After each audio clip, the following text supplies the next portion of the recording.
20 কোটি মানুষ দরজা খোলা রেখে কি ঘুমাবে না ডাকাতের কবলে পড়বে? 20 কোটি মানুষের স্ত্রী পুত্র পরিবার পরিজন কি সম্ভ্রমহানি হবে না প্রিজার মুক্ত হয়ে একটা সুন্দর সমাজ গঠন করতে পারবে? তার নিশ্চিত একটা ফয়সালার জায়গা আপনারাই নিয়ন্ত্রণ করবেন। কে প্রধানমন্ত্রী হবে, কে প্রেসিডেন্ট হবে, কে মেয়র হবে, কে কাউন্সিলর হবে, কে চেয়ারম্যান হবে, কে মেম্বার হবে। সুনিপুণভাবে সেই সময় আসছে সামনে।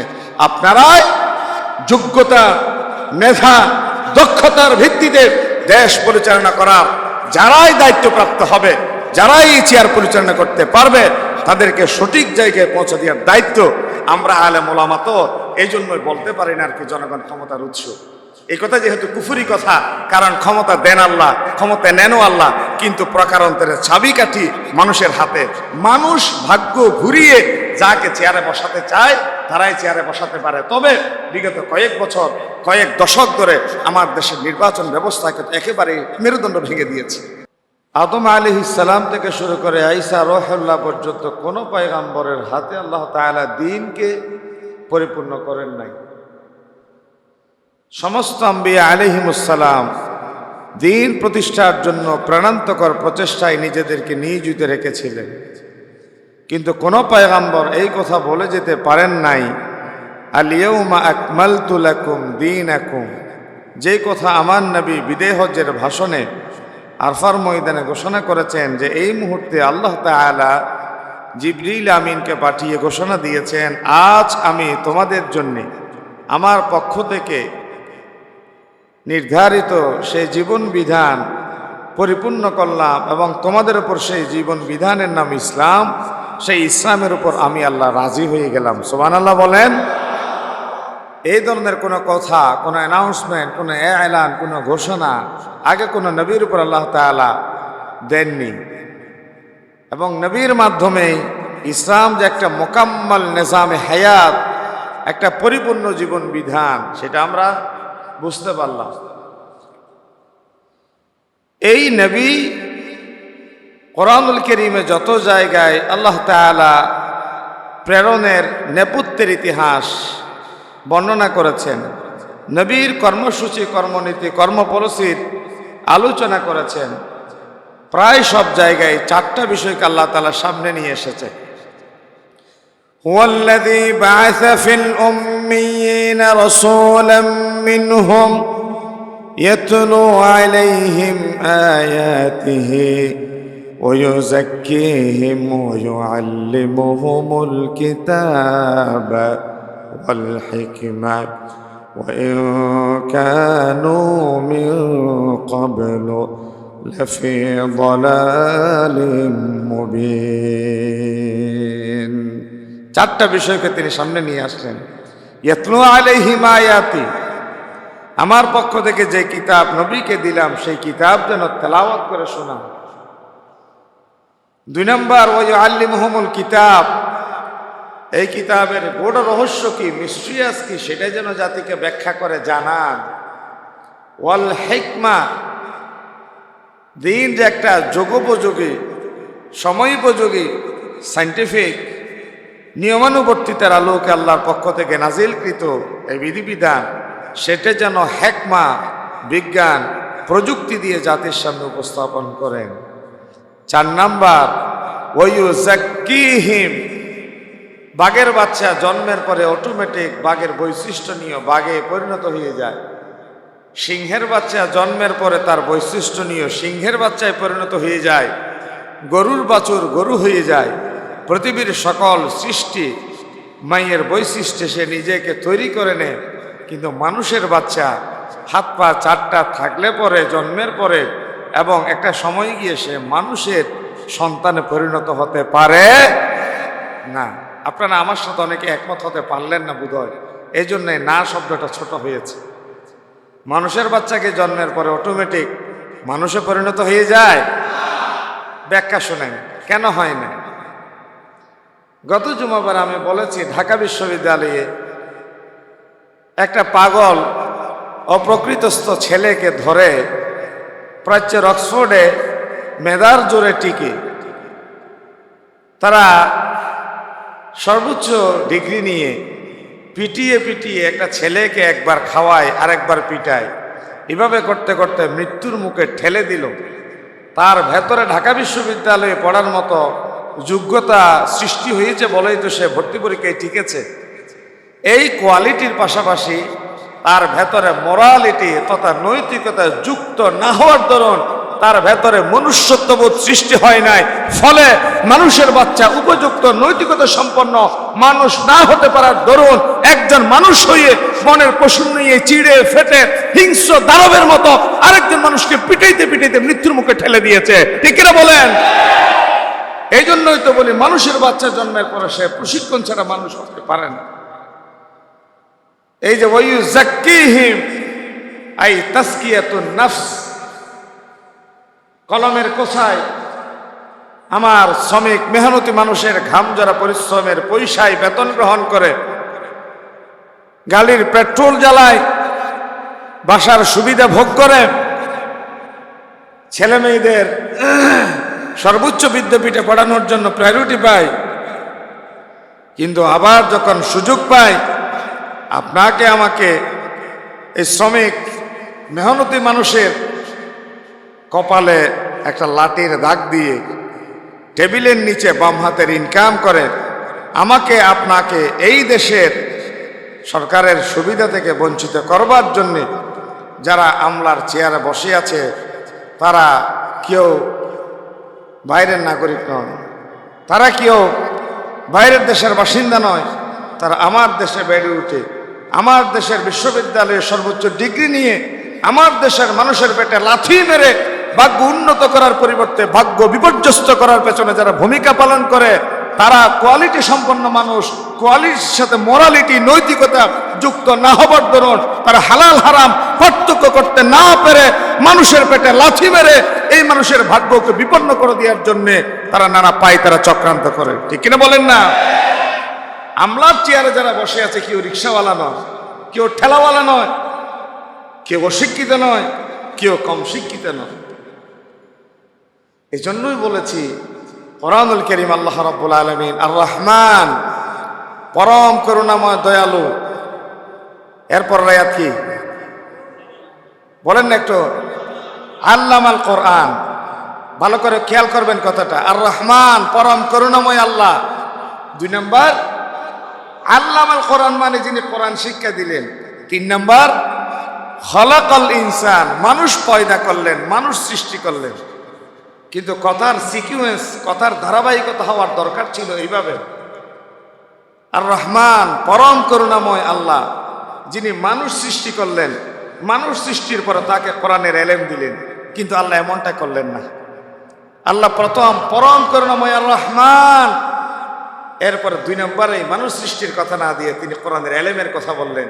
কারণ মানুষ সভ্য, ভদ্র, মার্জিত, ডিসেন্ট, নৈতিকতা সম্পন্ন হওয়ার যত পথ পন্থা মত ধর্ম দর্শন থাকতে পারে সকল পথ মত ধর্ম দর্শনের উপরে সর্বশ্রেষ্ঠ উন্নত বেহতর পন্থা হচ্ছে জমিন যার বিধান চলবে তার মূল থিওরির জ্ঞান হচ্ছে কোরআনুল কারীমের জ্ঞান। ঠিক কিনা?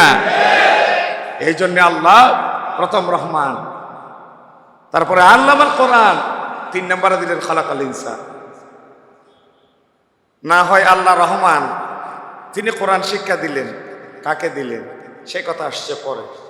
দরকার ছিল আল্লাহ মানুষ সৃষ্টি করলেন, তাকে কোরআন শিক্ষা দিলেন, কিন্তু আল্লাহ সিকোয়েন্স ব্রেক করে বলেন না, তোমার মানুষ পয়দা করার চেয়ে মানুষকে যোগ্যতা সম্পন্ন করে গড়ে তোলা বড় গুরুত্বপূর্ণ ব্যাপার।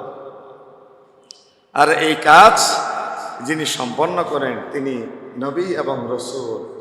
নবী এবং রসুলের মিশনের 4 নম্বর পয়েন্ট হচ্ছে ওয়ায়ুযাক্কিহিম। চোখ বন্ধ করে যাই নামাজে বসে থাকবে, চোখ বন্ধ করে বসে আছে সামনে, কিন্তু তার সামনে আরশ, কুরসি, লৌহ, কলম সব কিছু উন্মুক্ত হয়ে সারা পৃথিবীতে বিচরণ করার মতো যোগ্যতা আল্লাহ তার ভিতর ঢেলে দিয়েছেন। এরকম ওলামায়ে কেরাম, বুজুর্গানে দিন, পীর মাশায়েখ আমাদের সমাজে আছে না নাই?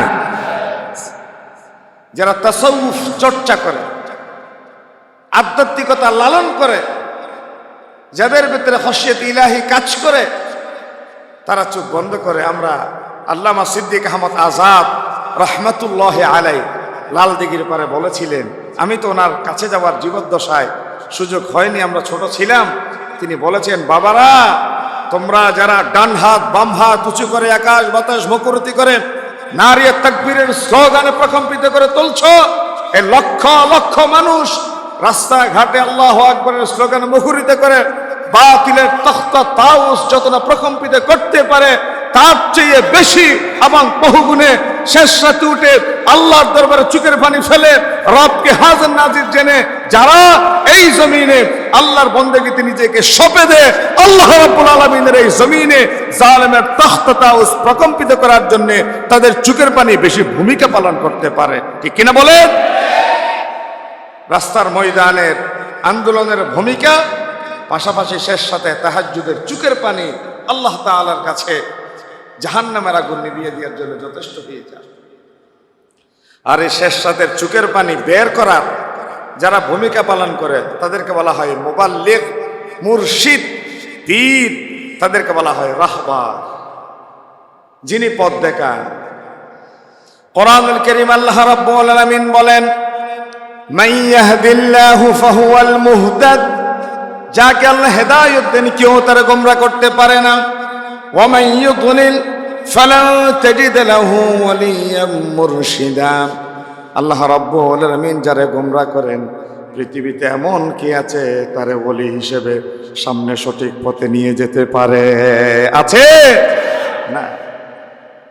এই যে ওয়াইউযাক্কিহিম তাসকিয়াতুন নফস, ওজনে কম দিবে না, খাদ্যে ভেজাল দিবে না, সুন্দরী নারীর দিকে দৃষ্টি দিবে না, পরকীয়ায় লিপ্ত হবে না, মানুষের হক নষ্ট করবে না, পরের সীমানা ঠেলবে না, মানুষের অধিকারের ব্যাপারে সজাগ সচেতন থাকার যে মনের ভেতরে একটা তাড়না কাজ করে, পেরেশানি কাজ করে, তার নাম হচ্ছে পিউরিফিকেশন, পরিশুদ্ধতা, তাসকিয়াতুন নফস, আল্লাহর সামনে দাঁড়িয়ে জবাবদিহি করার মানসিকতা, আত্মসমালোচনা, আত্মপর্যালোচনা, আত্মবিশ্লেষণ, আত্মবিচার, self judgement, self analysis, self restraint, নিজেকে মানুষের সামনে এইভাবে উপস্থাপন করা যে আমার আজকের এই মুহূর্তের সব কিছু, এই মুহূর্তে যদি প্রাণবায়ুটা বের হয়ে যায় আল্লাহর সামনে জবাবদিহি করতে হবে।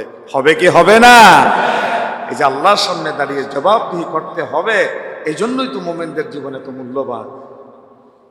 কোরআনুল কারীম আল্লাহ রাব্বুল আলামিন বলেন, আল্লাযীনা ইউমিনুনা বিল গায়ব, যারা গায়বে বিশ্বাস করে, ওয়া ইউকিমুনাস সালাতা, নামাজ কায়েম করে, ওয়া মিম্মা রাযাকনাহুম ইউনফিকুন, আমার দেয়া রিজিক থেকে তারা খরচ করে, ওয়াল্লাযীনা ইউমিনুনা বিমা উনজিলা ইলাইক, আপনার প্রতি যে কিতাব নাজিল হয়েছে তার প্রতি ঈমান আনে, ওয়া মা উনজিলা মিন ক্বাবলিক, আপনার পূর্বে যে কিতাবগুলো নাজিল হয়েছে তার প্রতি ঈমান আনে।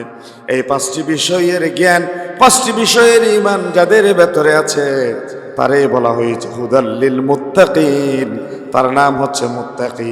আওয়াজ দিয়ে বলেন, তার নাম কি? তার নাম মুত্তাকি। তার ভেতরে তাকওয়া আছে, এই কথা প্রমাণিত হবে। তার জীবনটা বড় গুরুত্বপূর্ণ, সেটা প্রমাণিত হবে, অ্যানালাইসিসে ধরা পড়বে। কারণ এই পাঁচটা বিষয়ের প্রতি সেই ঈমান আনতে পারে, সেই তাকওয়া অবলম্বন করতে পারে। ওয়াবিল আখিরাতি হুম ইউকিনুন,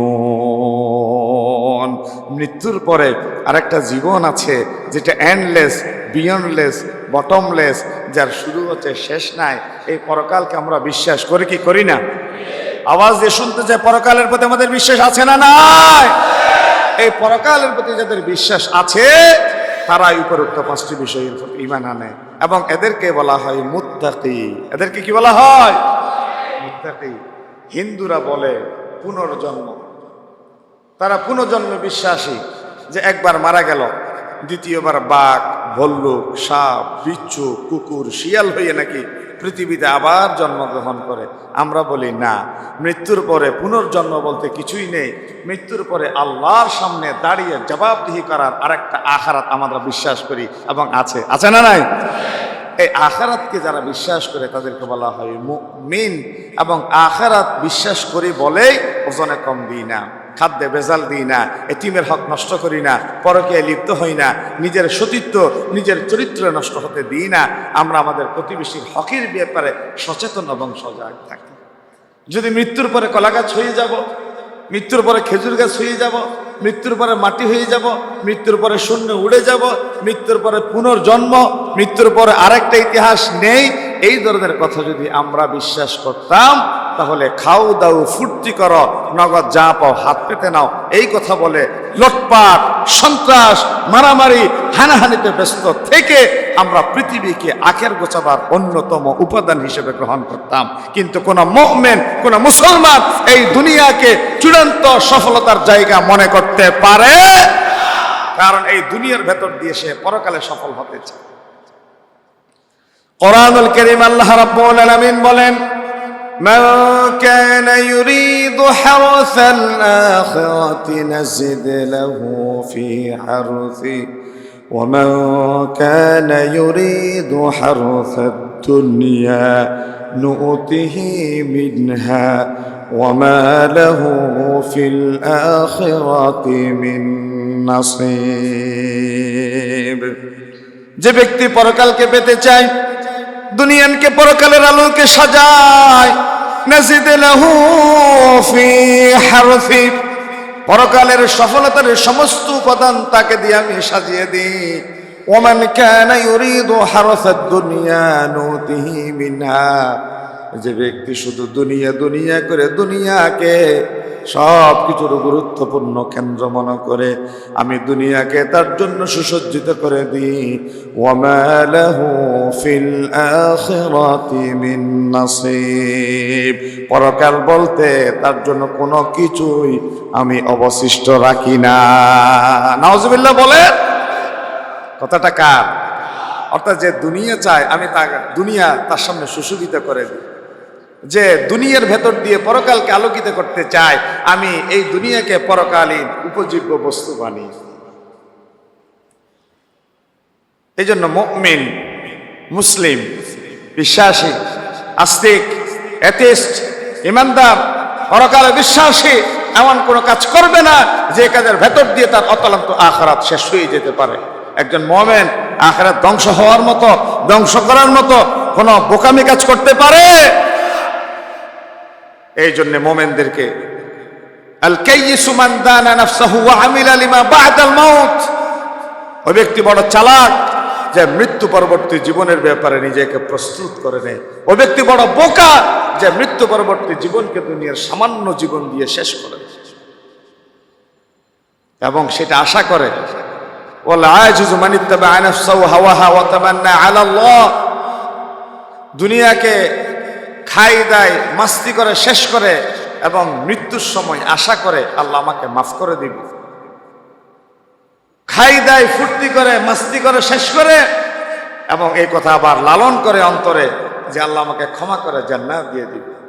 না হয় যারা বাম রাজনীতি করে, ধর্ম নিরপেক্ষ মতবাদ বিশ্বাসী হয়ে মৃত্যুর পরবর্তী সময়ে মসজিদে না গিয়ে শহীদ মিনারে নিয়ে যায়, মৃত্যুর পরবর্তী সময়ে যাদেরকে লাল সবুজের পতাকা মরিয়ে দেয়, আমি সেটা খারাপ কোনো কিছু বলছি না, কিন্তু লাল সবুজের পতাকা আমার রাষ্ট্রের দেশপ্রেমিকের যেমন চিহ্ন, অনুরূপভাবে কালিমা খচিত পতাকার ভালোবাসাও যদি তাদের অন্তরে থাকতো, তাহলে লাল সবুজের পতাকাটা দেশপ্রেমিকের চিহ্ন হিসেবে ইমানের কালিমা খচিত পতাকাও যদি থাকতো, তাহলে ইমানের পতাকা তার সাথে থাকার দরুন এটা সহায়ক শক্তি হতো।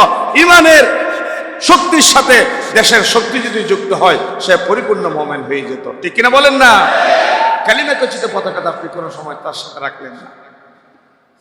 ওই সমস্ত ব্যক্তিরা অথবা অনেক বেঈমান, অনেক ধর্মনিরপেক্ষ মতবাদ বিশ্বাসী মারা গেল, সারাটা জীবন যারা শহীদ শব্দ ব্যবহার করে, যারা দিন চর্চা করে, দিন লালন করে, তাদেরকে নির্যাতন করে, জুলুম করে, অত্যাচার করে, মৃত্যুর সময় সে মসজিদের ইমাম ডেকে নিয়ে এসে তার জানাজায় ইমামতি করার জন্যে লাশের সামনে তাকে দাঁড়া করিয়ে দেয় এবং মৃত্যুর পরে তার কুলকানি, তার জিয়াফত, তার মেজবানি তার কবরে পাহারাদারি করবার জন্য উলামায়ে কেরামদের ভাড়া করে।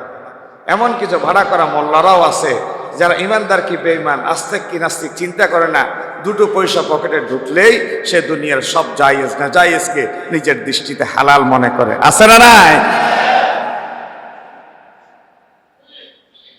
এত সহজ ব্যাপার।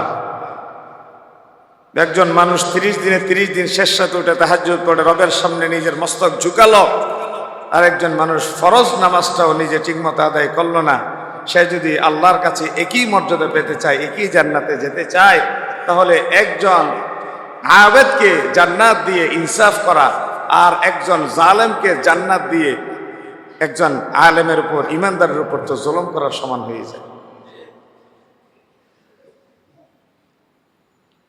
একজন জালেমকে ন্যায় বিচার না করে তাকে মাফ করে দিয়া, ক্ষমা করে দিয়া, মানে বিচার প্রার্থী যার বাবা হারালো, যার স্ত্রী হারালো, যার সন্তান হারালো, তার উপরে আপনি প্রকারান্তরে জুলুম করার সামিল। একটা সময় সে আপনার বাবার হত্যাকারী, মায়ের হত্যাকারী, আপনার সন্তান গুম করেছে, খুন করেছে, আপনি তারা ক্ষমা করে দিলেন, মানে ওই যে সন্তান হারা, স্বামী হারা, পুত্র হারা ওই পরিবারের উপর জুলুম করে তার জুলুমের ব্যাপারে আপনি বৃদ্ধাঙ্গুলি প্রদর্শন করে দেখালেন। এরকম জুলুম করেও মানুষ পার পেয়ে যেতে পারে, সে এই কাজ বারবার করার সাহস পায়। এই জন্য ইসলাম বলছে ওয়ালাকুম ফিল কিসাসি হায়াত, কিসাসের ভেতর আছে হায়াত, কিসাসের ভেতর আছে জীবন। অর্থাৎ একজন চোর চুরি করলো, তারা লাল দিঘির ময়দানে লক্ষ লক্ষ জনতার সামনে হাত কেটে দিলেন। একজন ব্যভিচারী ব্যভিচার করলো, লক্ষ কোটি জনতার সামনে নিয়ে এসে তারা পাথর সিনে পর্যন্ত কেটে পাথর মেরে হত্যা করলেন। তাহলে একজন চোর লাল দিঘির ময়দানে নিয়ে এসে লক্ষ জনতার সামনে যদি তারা হাত কর্তন করে দেন, তাহলে হাজার হাজার চোর চৌর্য বৃত্তি থেকে সিদ্ধান্ত গ্রহণ করবে, না, চুরি করে ধরা পড়লে এইভাবে হাত কেটে দেওয়া হবে। সুতরাং এক চোরের হাত কাটার ভেতরে লক্ষ চোরের হাত সেফ হয়ে যায়, নিরাপদ হয়ে যায়, ঠিক কিনা? এক ব্যভিচারের শাস্তি নিশ্চিত করার মাধ্যমে হাজার দর্শক, হাজার ব্যভিচারী ব্যভিচার থেকে নিষ্কৃতি পেয়ে যায়, রেহাই পেয়ে যায়, এবং সে তওবা করে ফিরে আসে। কারণ সে ব্যভিচার করে আজকে ফাঁসির কাস্টে ঝুলছে, সে ব্যভিচার করে সিনে পর্যন্ত কেটে পাথর মেরে নির্মমভাবে তাকে হত্যা করা হচ্ছে। আমি যদি একই কাজ করি তাহলে আমাকেও একই পরিণতি ভোগ করতে হবে। এই জন্যে হাজার হাজার দর্শক এক দর্শকের শাস্তির ভেতর নিজের জীবনটা তারা সেফ জোনে নিয়ে যেতে পারে, ঠিক কিনা বলেন? এই জন্য আমার আল্লাহ বলেছেন ওয়ালাকুম ফিল কিসাসি হায়াত। কিসাসের ভেতরে যদিও মনে হয় একজন মানুষের জীবন যাচ্ছে, চুরির হাত কর্তনের ভেতরে মনে হচ্ছে একজন মানুষের হাত বিচ্ছিন্ন হয়ে যাচ্ছে, কিন্তু একজন মানুষের হাত কর্তন করে বিচ্ছিন্ন হওয়া, একজন দর্শককে পাথর মেরে হত্যা করার ভেতরে হাজার হাত নিরাপদ, হাজার মানুষের জীবন সেফ জোনে চলে যাওয়া, ঠিক কিনা? কারণ ইসলাম কোন মানুষকে শুধু হাত কাটার জন্য হাত কাটে না, ইসলাম কোন মানুষকে শুধু জীবন কেড়ে নেওয়ার জন্য পাথর মেরে হত্যা করে না। কারণ একটা বিধান প্রয়োগের ভেতরে হাজার মানুষের সচেতনতা সৃষ্টি করার একটা মেসেজ দেয়া হয়। এই জন্য বলা হচ্ছে ওয়ালাকুম ফিল কিসাসি হায়াত। তাহলে এই সব কথার মূল কথা হচ্ছে তাজকিয়াতুন নাফস। যার অন্তর পরিশুদ্ধ হয়ে যায়, সে তার প্রতিবেশীর হক নষ্ট করবে না, তার ভাইকে ঠকাবে না, ভাই মারা গেল এতিম সন্তানকে সম্পদ থেকে মাহরুম করবে না। নবীকে এই 4টা বিশেষ কাজ দিয়ে আল্লাহ তাআলা জমিনে পাঠিয়েছেন। 5 নম্বর বৈশিষ্ট্য নবী রাসূল পাঠানোর, সাক্ষ্যদাতা, জান্নাতের সুসংবাদদাতা এবং জাহান্নাম থেকে ভীতি প্রদর্শন করা। নবীদেরকে জমিনে পাঠিয়েছেন সাক্ষী দিতে, জান্নাতের সুসংবাদ দিতে, জাহান্নাম থেকে ভীতি প্রদর্শন করতে। কোরআনুল কারীম আল্লাহ রাব্বুল আলামিন বলেন ইন্না আরসালনাকা বিল হাক্কি বাশীরাও ওয়া নাযীরা ওয়া দাঈয়ান ইলাল্লাহি বিইযনিহি ওয়া সিরাজাম মুনীরা। নবী হে আমার, আমি আপনাকে সত্য দিন সহকারে জমিনে পাঠালাম যেন করে এই সমগ্র জাতিকে আপনি জান্নাতের ব্যাপারে সুসংবাদ দিতে পারে। এই যে হযরত আলী শাহ রাহমাতুল্লাহ আলাইহি বিশাল মসজিদে আমরা তো আসলাম 12টা বাজে, আপনার অনেক মুসল্লি এখানে দিনের সে 9:30 10টা বাজে চলে এসেছে, কেউ 10:30টায়, কেউ 11টা বাজে এসেছেন। আপনারা 10টায় চলে এসে এই দুপুর 2টা পর্যন্ত মসজিদে অবস্থান করার এর ভেতরে কেউ কি আমাদেরকে বলেছে যাওয়ার সময় একটা বিরিয়ানির প্যাকেট দেওয়া হবে? কথা বলেন না, বলেছে? যাওয়ার সময় গাড়ি ভাড়া দেওয়া হবে, পকেট ভর্তি টাকা দেওয়া হবে, এই ধরনের কোনো সুসংবাদ কেউ কি দিয়েছে? তাহলে এই মসজিদে এসে বসে থাকা, আল্লাহর কসম, এটা আমি খতিব সাহেবের প্রতি ভালোবাসা নয়, বিশ্বাস নয়, খতিব সাহেবের সম্মান নয়, খতিব সাহেবের মর্যাদা নয়, এটা কেবল এই জমিনে সামান্য সময় আল্লাহর দ্বীনের পথে, কোরআনের পথে দেওয়ার মাধ্যমে অতলান্ত আখিরাত যেন আমরা নিশ্চিত করতে পারি, জান্নাত যেন পেতে পারি, এই জন্যই এত কষ্ট করে 4 ঘন্টা বসে থাকা। ঠিক কিনা বলেন? না হয় খতিবের টোটো, খতিবের কোনো মর্যাদা নেই, ব্যক্তির কোনো সম্মান নেই এখানে। এখানে সম্মান হচ্ছে কোরআনের, প্রাপ্তি হচ্ছে আল্লাহর জান্নাত, যদি কষ্টের ভেতরে জান্নাত নিশ্চিত করতে পারে। এই মসজিদে বসে থাকলাম, কেউ তো আর মুখে কুলুপ দিয়ে বসে থাকি নাই। কেউ সুবহানাল্লাহ পড়ছে, কেউ আলহামদুলিল্লাহ পড়ছে, কেউ আল্লাহু আকবার পড়ছে, কেউ কালিমে শাহাদাত, কেউ কালিমে তাইয়্যিবা, কেউ সূরা কাহাফ, কেউ জিকির, কেউ তাসবিহ, কেউ তাহলিল, কেউ তাকবীর, কেউ ইস্তেগফার। এর মাধ্যমে আমাদের আমলনামা সমৃদ্ধ হচ্ছে কি হচ্ছে না? এই কাজের জন্যই মূলত নবী এবং রাসূলদেরকে জমিনে পাঠিয়েছে। সুসংবাদদাতা আপনারা বসছেন, আমি হলফ করে বলতে পারি, ওয়াল্লাহ, আল্লাহ সাক্ষী, হাদিস যেহেতু সত্যি, কোরআন যেহেতু সত্যি, আমার নবী হাদিস ইরশাদ করেছেন, আজকের মসজিদে প্রথম আপনি যিনি প্রবেশ করেছেন, একটা বিশাল ওট জবাই করে খাওয়ালে আপনার আমল নামায় যে পরিমাণ পুরস্কার লিপিবদ্ধ করা হতো, আপনার আমল নামায় আল্লাহ প্রথম যিনি এসেছেন সেই পরিমাণ সওয়াব আজকে লিখে দিয়েছেন। সুবহানাল্লাহ বলেন। সর্বশেষ যিনি নামাজে দাঁড়াবেন তার আমল নামায় একটা মুরগির ডিম আল্লাহর রাস্তায় দান করলে যেই পরিমাণ সওয়াব, সর্বশেষ ডিমের দান করার সওয়াব লিখে দেওয়া হবে।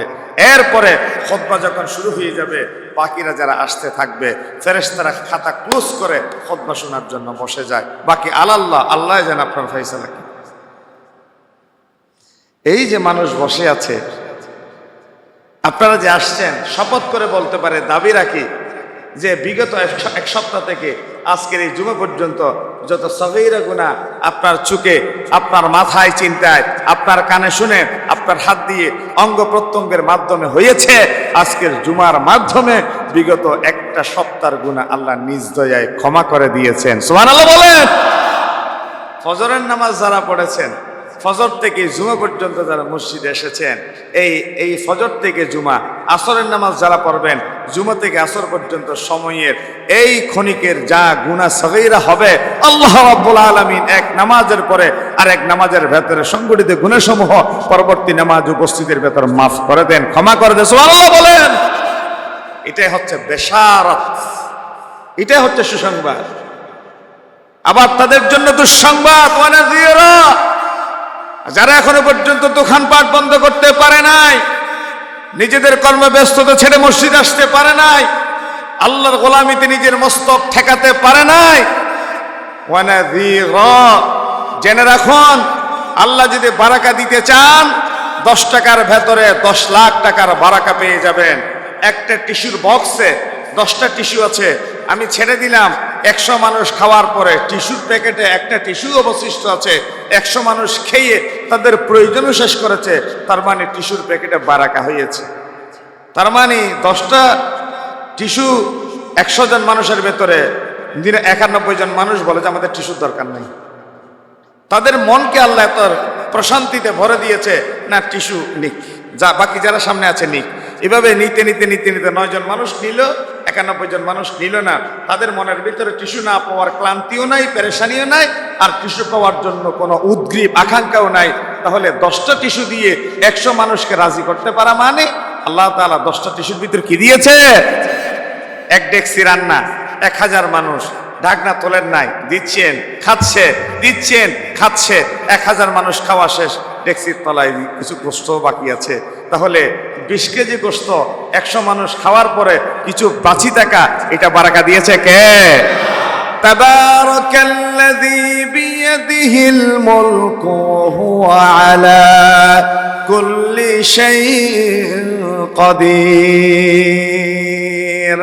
বারাকাময় আমার সে আল্লাহ, হায়াত পেয়েছে 40 বছর, ছেলে বড় হয়ে গেছে, ছেলে মেডিকেলে টিকেছে, ছেলে বুয়েট থেকে ইঞ্জিনিয়ার হয়ে বের হয়েছে, ছেলে আলেম হয়েছে, মেয়ে বিয়ে দিয়েছে, নিজে ব্যবসা বাণিজ্য করে আলহামদুলিল্লাহ সফল। সমাজের ভেতরে তাকে সবাই শ্রদ্ধা করে, সম্মান করে, ভালোবাসে। ছেলে মেয়েরা সকলেই সেটেল, নিজেও কবরে যাওয়ার জন্য প্রস্তুতি নিলেন। অভাব নাই, কেউ তার থেকে পায় না। তিনি যারা পারেন, যেটুকু পারেন উপকার করেন। এই যে 40 বছর বয়সে আপনার ডানে বামে সামনে পেছনে যে পূর্ণতা প্রাপ্তি একজন মানুষ 80 বছর বয়সে যা করতে পারে না, 40 বছর বয়সে আপনি তা করতে পেরেছেন, মানে আল্লাহ আপনার 40 বছর বয়সের ভিতরে বারাকা দিয়েছে। কি দিয়েছে? এটার নাম বারাকা। কম জিনিসে বেশি উপকৃত হওয়া, জিনিস বেড়ে যাওয়া নয়। এখানে একটা প্যাড, এটা 2টা হয়ে যাওয়ার নাম বারাকা নয়। একটা প্যাড দিয়ে আমার ইউনিভার্সিটির কাজে চলবে, মসজিদের জুমার কাজে চলবে, মাঠের ওয়াজের কাজে চলবে, আমার ব্যক্তিগত নোটও চলবে। একটা প্যাডে 1000 কাজ। বারাকা। বারাকা কার হাতে? নবী করিম সাল্লাল্লাহু আলাইহি ওয়াসাল্লামের একজন সাহাবী দাওয়াত দিয়েছে। রাসূলুল্লাহ গিয়ে বললেন, ছাগলের পায়া দাও, দিল। আরো নিয়ে আসো, দিল। আরো নিয়ে আসো, দিল। আরো নিয়ে আসো, দিল। পঞ্চমবারে বলার পরে ওই সাহাবী বলেন, ইয়া রাসূলুল্লাহ, একটা ছাগলের তো পায়া থাকে 4টা পরিপূর্ণ। কয়টা? রাসূল বললেন, এটা তো আমি জানি। বলে যে তুমি যদি এই ডেক্সির ভিতরে অনবরত দিতে থাকতে হাত, আল্লাহ রাব্বুল আলামিন এই ডেক্সির ভিতরে তোমার অনবরত পায়া পেতে থাকতে, আল্লাহ দিতে থাকতে। সুবহানাল্লাহ বলেন। আরেকটা বাস্তব রাসূলুল্লাহর মুআজিজা, 1400 সাহাবী নিয়ে রাসূলুল্লাহ গেলেন হুদায়বিয়াতে। এত কম পানি আছে, পান করলে উজু গোসল করা যাবে না, উজু গোসল করলে পান করা যাবে না। এখন সাহাবায়ে কেরামদের যার যার মশকের যে সামান্য পানি ছিল রাসূলুল্লাহর কাছে নিয়ে আসলেন। ইয়া রাসূলুল্লাহ, আমাদের এত কম পানি আছে, আমরা তো এসেছিলাম মক্কায় যাওয়ার জন্য, কিন্তু আমাদেরকে তো থামিয়ে দেওয়া হলো। এখানে যে কয়েকদিন ছিলাম, আমাদের চলার পথের পানি তো থেমে শেষ হয়ে গেল। এখন খেলে উজু গোসল করা যাবে না, উজু গোসল করলে খাওয়া যাবে না। রাসূল বললেন, তোমাদের সব পাত্রের পানি একটাতে নাও।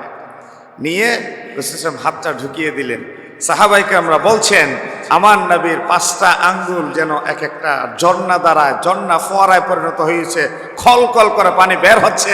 আমরা পানি জমালাম, খেলাম, উজু গোসল করলাম, তারপরও পাত্রবর্তী পানি জমা করলাম। সুবহানাল্লাহ বলেন।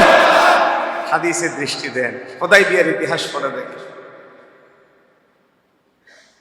আমার নবী সুবহানাল্লাহ এইভাবে করেই বারাকা পেতেন। নবী করিম সাল্লাল্লাহু আলাইহি ওয়াসাল্লাম ছোটবেলায় চাচা আবু তালেব, রাসূলুল্লাহ চাচা, বৃষ্টি হচ্ছে না, দুর্ভিক্ষ দেখা দিয়েছে, আমার নবীকে নিয়ে খানে কাবার আঙ্গিনায় চলে আসতেন। ছোট্ট দুটো কচি হাত, রাসূলুল্লাহ ছোট ছোট হাত, চাচা আবু তালেব ধরে আকাশের দিকে তুলে দিলেন। আমার নবী আকাশের দিকে হাত তুলতে দেরি, আকাশ ফেটে জর্জর করে বৃষ্টি নাজিল হতে দেরি হয় নাই। সুবহানাল্লাহ বলেন। এটাই হচ্ছে বারাকা। ডেক্সির ঢাকনা সরাবেন না, বিসমিল্লাহ বলে দিতে থাকেন, বাড়তে থাকেন, বারাকা দিয়ে আল্লাহ তাআলা পুরাই দিবেন। এই যে নাযীর, সতর্কতা, যারা দিন মানে না, দিন বুঝে না, আল্লাহর গোলামিতে আসে না, তাদের জন্য জাহান্নামের ভয়। যারা মানে, যারা শুনে, যারা আসে, তাদের জন্য সুসংবাদ। ফামান আমানা ওয়া আসলাহা ফালা খাউফুন আলাইহিম ওয়ালা হুম ইয়াহজানুন।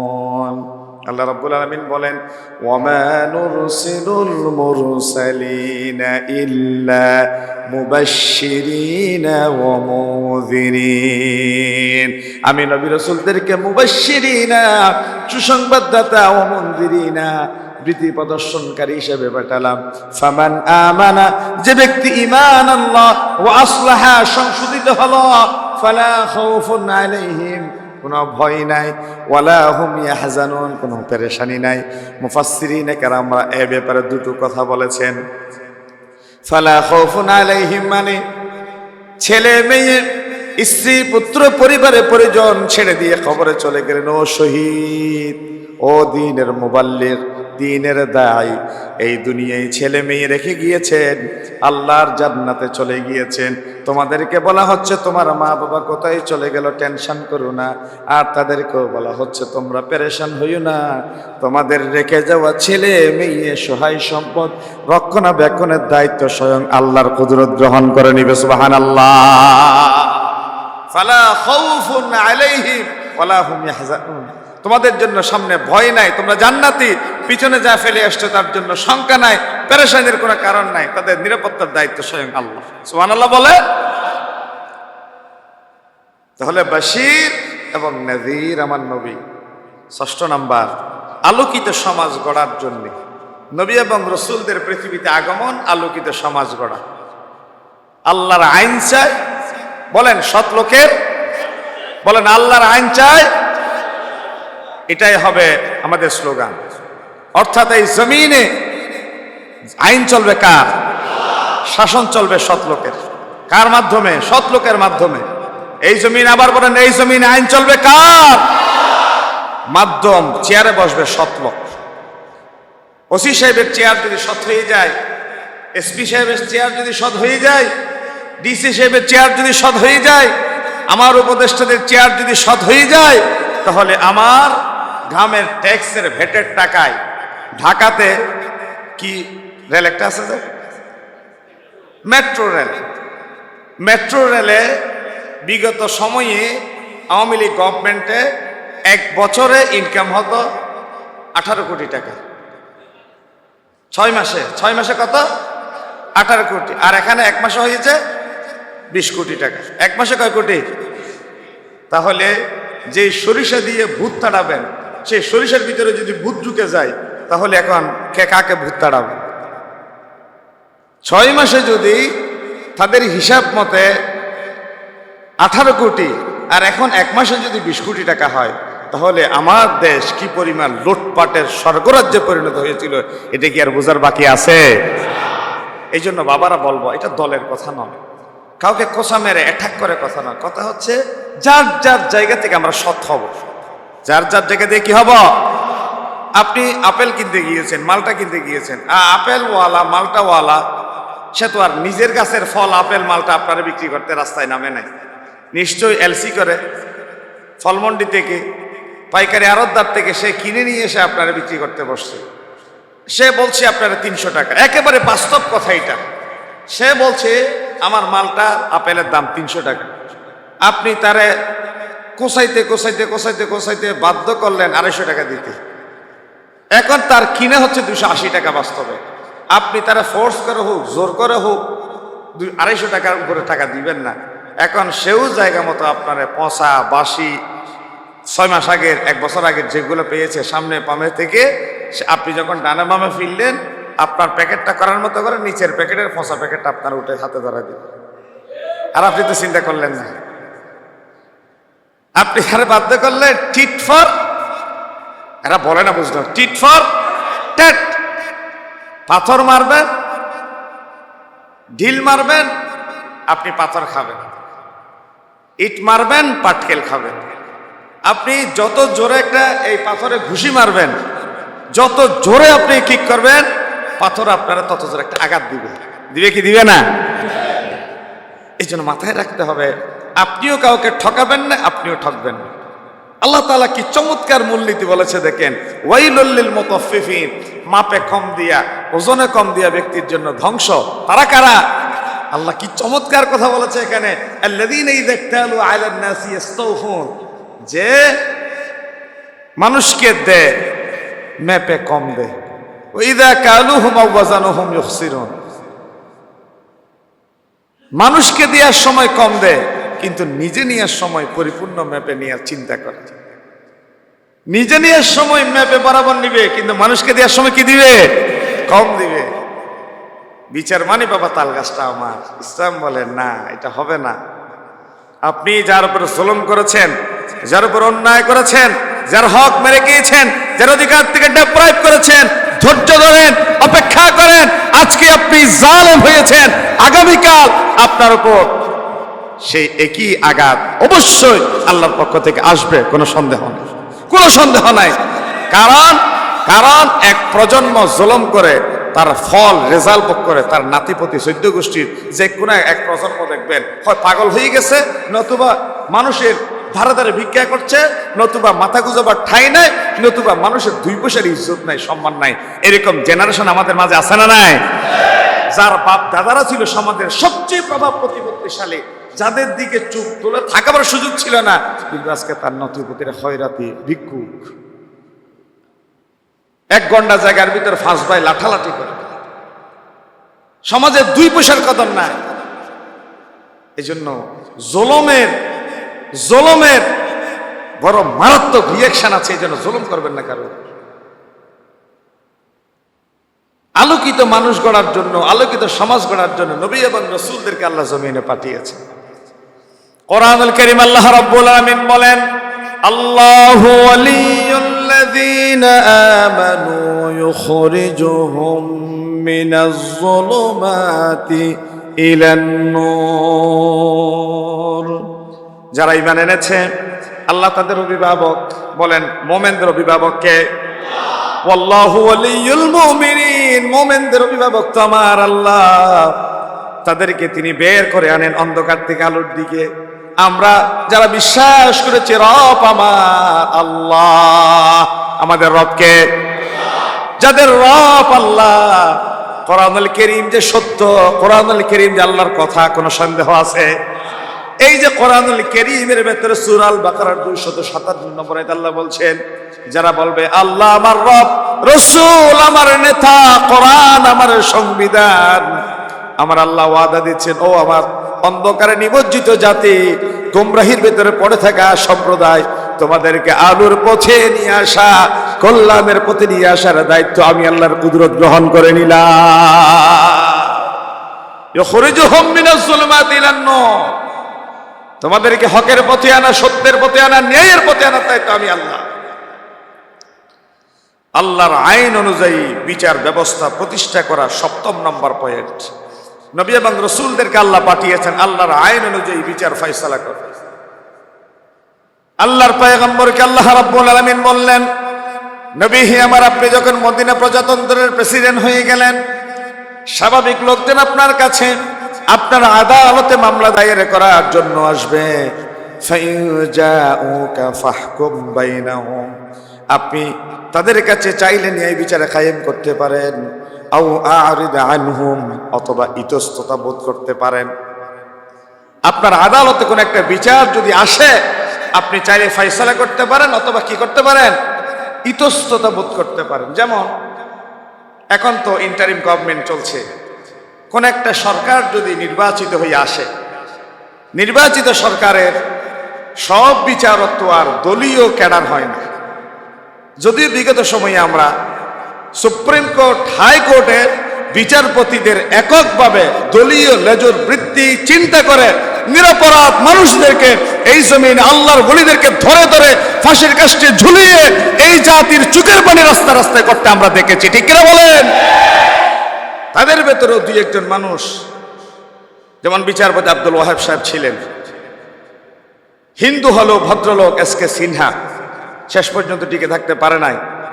তারা মনে করেন দেশনেত্রী বেগম খালেদা জিয়া, তিনি দীর্ঘদিন ধরে ক্ষমতার বাইরে, জিয়া অরফানেজ ট্রাস্টের একটা মামলা অথবা যে কোনো একটা মামলার এরকম ইস্যু নিয়ে কোনো একজন বিচারকের এজলাসে যখন বিচারিক কার্যক্রম চালানোর জন্য তার উপর দায়িত্ব দেওয়া হয়, এখন বিচারকরা এই ব্যাপারটা নিয়ে, এটা আল্লাহর কোরআনের বিধান, এটা আমি জাস্ট নামগুলো উল্লেখ করলাম বুঝার জন্য, এটা কাউকে বড় করা ছোট করার জন্য, আবার আপনারা ওদিকে নিবেন না, জাস্ট বুঝার জন্য।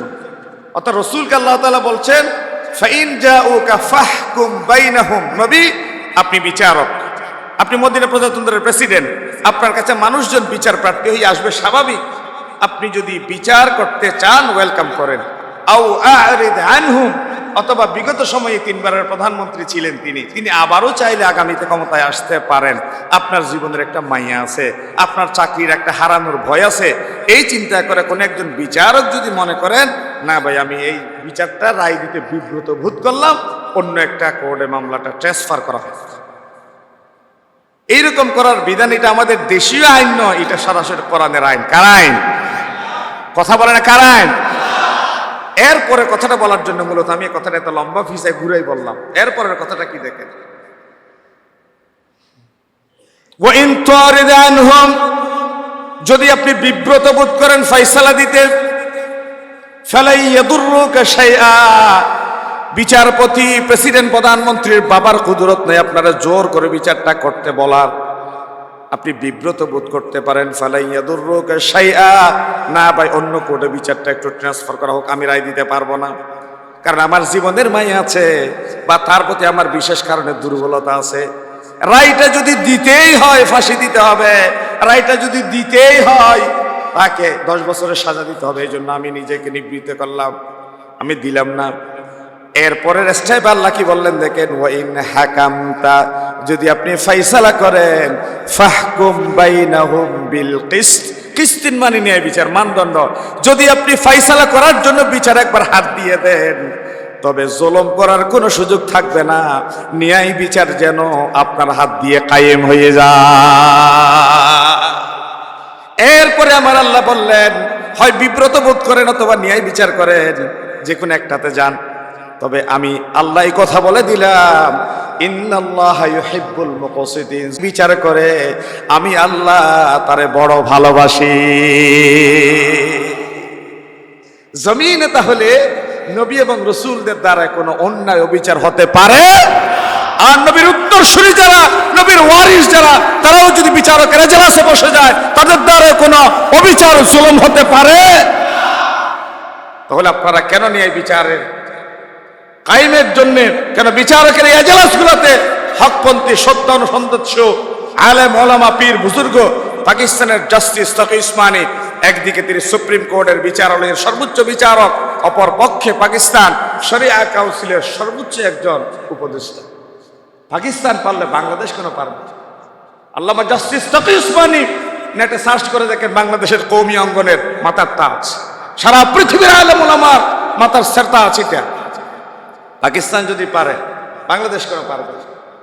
জাস্টিস তাকি উসমানী এলাইভ, এখনো তিনি বেঁচে আছেন। তার বাবা আল্লামা মুফতি শফি রহমাতুল্লাহ আলাইহি, শফি মানে হাটাজারির মুফতি শফি নয়, আবার পাকিস্তানের মুফতি শফি রহমাতুল্লাহ আলাইহি, যিনি তাফসীরে মাআরিফুল কোরআন লিখেছেন।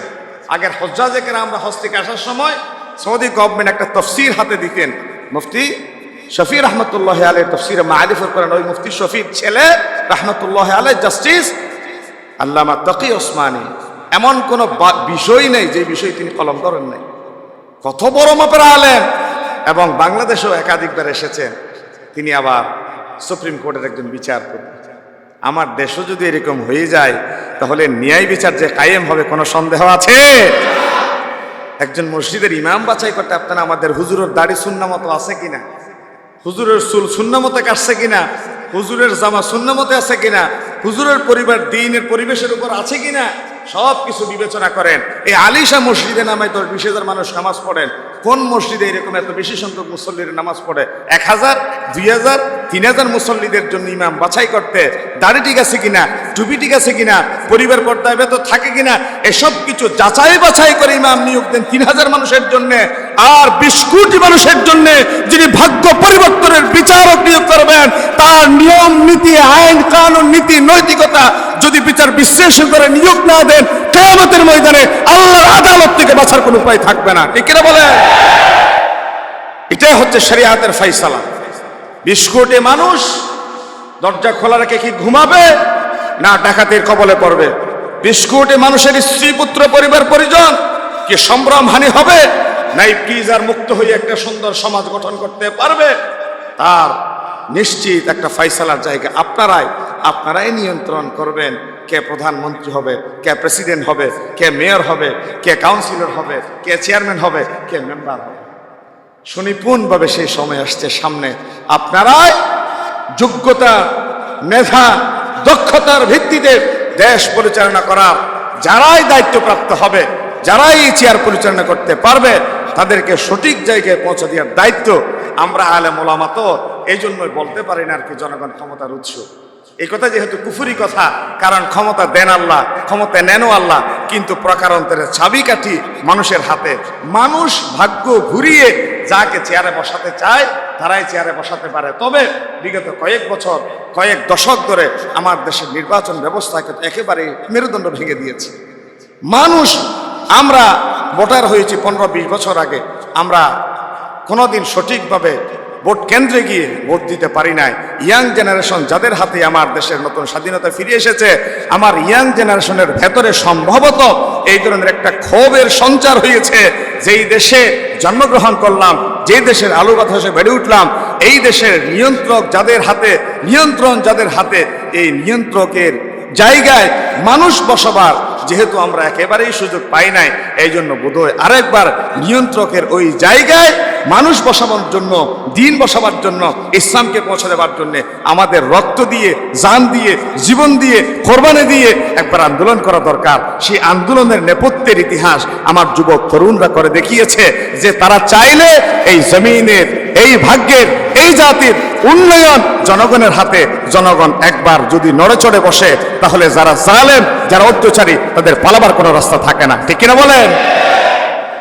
আসুন আমরা নবী এবং রসুলদেরকে যে উদ্দেশ্যে আল্লাহ রাব্বুল আলামিন পৃথিবীতে পাঠিয়েছে, আমরা সেই উদ্দেশ্যগুলো চর্চা করি, জানি, মানার চেষ্টা করি। আল্লাহ রাব্বুল আলামিন নবী এবং রসুলদেরকে যে দিন কায়েমের স্বপ্নে প্রতিষ্ঠিত করবার জন্য পাঠিয়েছেন, আমরাও সঠিক ব্যক্তির হাতে দিনের সঠিক ঝান্ডা তুলে দিই।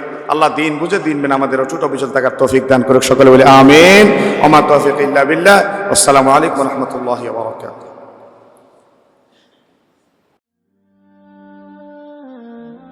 IUB media